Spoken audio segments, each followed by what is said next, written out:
তো চিটাগাঙে এখন আমরা সিএনজিতে বসে আছি, বসে সিএনজি করে আমরা এখন যাচ্ছি হলো একে খান বাস স্ট্যান্ডে, যেখান থেকে আমরা বাস ধরবো ফরিদপুরে যাওয়ার জন্য। আর এখন আপনারা দেখতে পারতেছেন এটা হলো চিটাগাঙের ইন্টারন্যাশনাল ক্রিকেট স্টেডিয়াম, যেটা আপনারা বাইরে এখন দেখতে পারতেছেন। তো এখন আমরা চলে আসছি একে খান বাস স্ট্যান্ডে হানিফের কাউন্টারে, আপনারা দেখতে পারতেছেন। তো চলেন ভিতরে যে আপনাদেরকে হানিফের কাউন্টারটা দেখাই। দেখতে পারতেছেন এখানে বসার জায়গা আছে। এখন আমাদের এখানে বাস আসতেছে, এখন আমরা বাসে করে রওনা দিব চিটাগাং থেকে ফরিদপুরের উদ্দেশ্যে। এটা দেখতে পারতেছেন টিকিট আছে আমার কাছে। এখন বাসটা জাস্ট এখানে থামলো আপনার পেট্রোল ভরে নেওয়ার জন্য, কারণ এটা লং ডিস্টেন্স, এখানে আবার রাস্তায় পেট্রোল ভরতে সমস্যা হবে।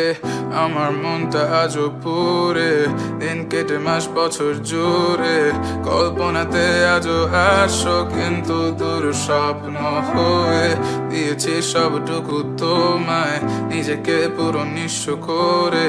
তখন খুব ছোট ছিলাম, দেখতে পাইনি চোখটা খুলে তোমার রাস্তা দিয়ে,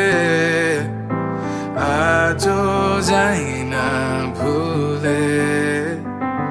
দেখা যদি হয়ে যায় আর পাশে অন্য ছেলে, I ain't got much to do.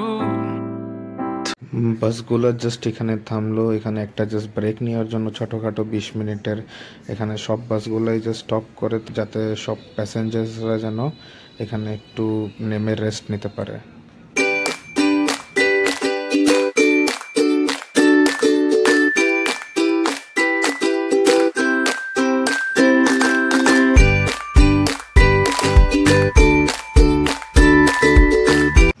চলে আসছি আমরা পদ্মা সেতু টোল গেটের সামনে। এখন আমরা এখানে ওয়েট করতেছি, একটু জ্যাম আছে পদ্মা সেতুর টোল গেটে।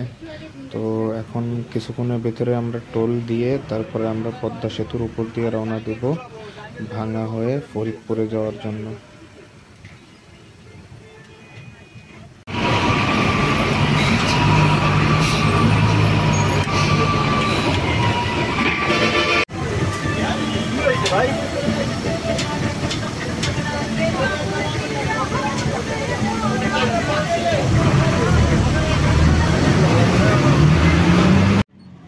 টোল দেওয়া শেষ, এখন আপনারা দেখতে পারতেছেন আমরা টোল দিয়ে চলে আসছি। এখন যাচ্ছি পদ্মা সেতুর দিকে। এখন কিছুক্ষণের ভিতরে সেতুর উপরে আমরা চলে যাব। তো দেখতে পারতেছেন আপনারা সামনে যে পদ্মা সেতু দেখা যাচ্ছে। তো এখন বাস চলতেছে, মোটামুটি ভালোই স্পিডে চলতেছে। তারপরে এখন কিছুক্ষণের ভিতরে পদ্মা সেতু। স্বপ্ন টানে দিলাম পারি অচিন।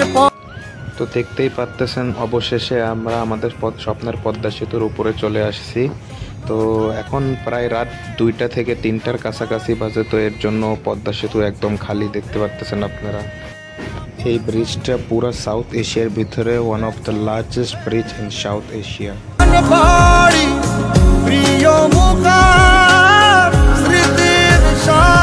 মন বলে চল ফিরে আবার, স্বপ্ন যাবে বাড়ি আমার।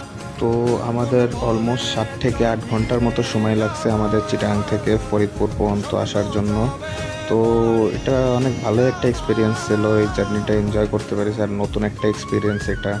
তো সবাই ভিডিওটা দেখে ভালো লাগলে লাইক দিবেন, কমেন্ট করবেন আর সাবস্ক্রাইব করতে ভুলবেন না। ধন্যবাদ সবাইকে।